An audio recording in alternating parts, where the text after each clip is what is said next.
Welcome to the Salmon Runs YouTube. Enjoy the video.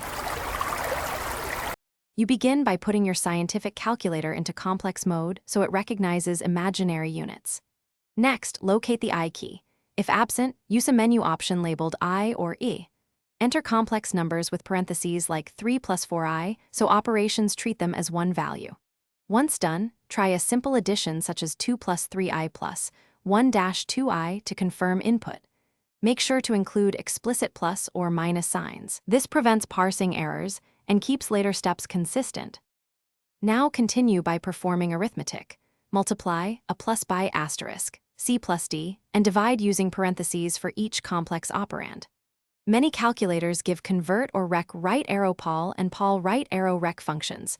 Use those to switch between x plus e and r theta forms. Once done, use abs to get magnitude and arg.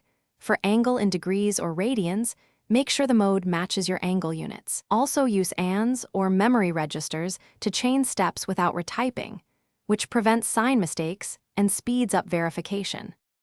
To finish, solve full expressions and verify results. For division, multiply numerator and denominator by the conjugate of the denominator so you get rectangular form. Alternatively, rely on the calculator's built-in divide.